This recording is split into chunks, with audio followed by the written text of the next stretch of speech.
Halo semuanya, sekarang kita lagi di Kebun Bibit Wonorejo. Kita mau ngapain di sini? Ini kan keseruan kita. Kita mau ngapain guys di sini guys?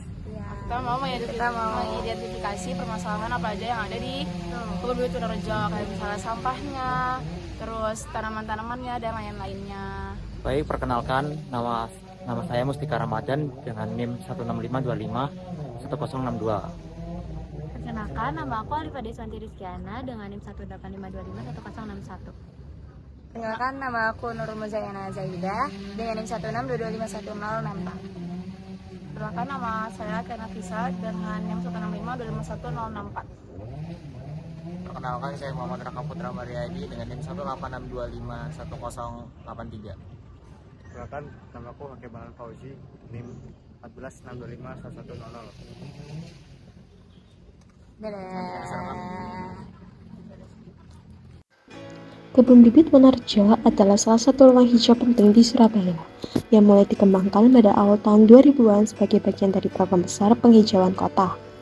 Tempat ini didirikan untuk menyediakan bibit tanaman yang dibutuhkan Surabaya dalam memperluas tanaman, jalur hijau, dan ruang terbuka publik. Di dalamnya terdapat berbagai koleksi tanaman hias, pepohonan peneduh, serta aneka bibit yang dirawat dalam kondisi terkontrol.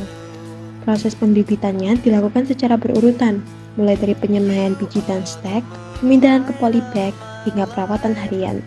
Setiap tahap dilakukan dengan hati-hati agar bibit siap dipindahkan ke ruang terbuka dan mampu beradaptasi dengan lingkungan kota. Selain berfungsi sebagai pusat pembibitan, Kebun Bibit Wonorejo juga menjadi ruang rekreasi dan edukasi. Pengunjung dapat melihat langsung proses pertumbuhan tanaman, pengamatan oleh petugas, hingga area hijau yang dapat dinikmati masyarakat. Melalui tempat inilah, ribuan bibit setiap tahun disiapkan untuk mendukung pembangunan ruang hijau di berbagai wilayah Surabaya. Sayangnya, pengelolaan dan kebersihan di Kebun Bibit Wonorejo sangat minim diperhatikan oleh pemerintah dan masyarakat sekitar. Di sini dapat dilihat bahwa terdapat sampah-sampah yang berserakan serta beberapa tempat yang tidak terurus. Melalui itu, kami berbincang-bincang dengan pengelola dari Kebun Bibit yang tidak ingin disebutkan namanya. Yang biasa terjadi selama penanaman bibit itu kira-kira apa? Kalau selama ini kalau risiko pas penanaman gitu ya. Iya, betul. Risiko penanaman ya itu kan kebanyakan Pak. Tanaman yang ditanam di sini itu tanaman yang yang tahan dengan cuaca yang ada di Surabaya ini. Jadi ya tidak ada kendala Pak. Yang kendala pas musim kemarau yaitu penyiraman itu kita harus ekstra. Tuh. Kalau pembibitan di sini kira-kira apakah pernah terserang hama ya, Pak? Kalau terserang hama ya biasanya ulat itu Mbak, ya kita sempat pakai pestisida gitu.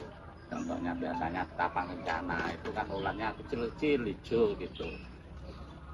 Ya seumpamanya ada ulat ya kita sempat pakai pestisida. Kalau ini kan berarti lingkungan bibit ini termasuk lingkungan yang hijau ya Pak. Kalau boleh tahu pengelolaan sampah di sini kira-kira bagaimana ya Pak? Untuk sampah untuk sampah daun itu kita buang, sampah rantingan kita buang ke rumah kompos itu.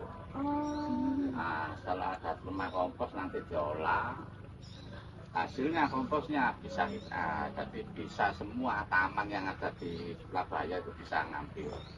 Jadi rumah kompos yang di Surabaya ini banyak Mbak, jadi tidak di sini aja. Mungkin kurang lebih ada 15 titik atau berapa gitu rumah kompos. Kalau sampah organiknya kan suka banyak pengunjung ya Pak. Ya. Itu kira-kira gimana? Itu biasanya kita pilih ya itu Pak. LPS. Kalau sampah daun, sampah halus ini ya kita buang ke rumah kompos. Jadi untuk masalah sampah di sini aman-aman aja ya Pak? Alhamdulillah aman. Tidak ada kendala. Oke, mungkin cukup Pak pertanyaan dari saya. Terima kasih banyak Bapak atas waktunya. Selamat sore. Kebun Bibit Wonorejo menjadi pusat penting dalam penyediaan bibit dan penghijauan Surabaya, sekaligus ruang rekreasi dan edukasi bagi masyarakat. Namun, tempat ini masih menghadapi kendala berupa pengelolaan sampah yang belum tertata dan infrastruktur yang kurang memadai. Untuk menjaga kualitas ruang hijau, solusi yang diperlukan meliputi penambahan tempat sampah terpilah, peningkatan edukasi kebersihan kepada pengunjung, serta perbaikan fasilitas dasar seperti jalur pejalan kaki, papan informasi, dan area pendukung lainnya. Dengan langkah-langkah tersebut, Kebun Bibit Wonorejo dapat terus berfungsi optimal sebagai paru-paru kota dan ruang belajar lingkungan.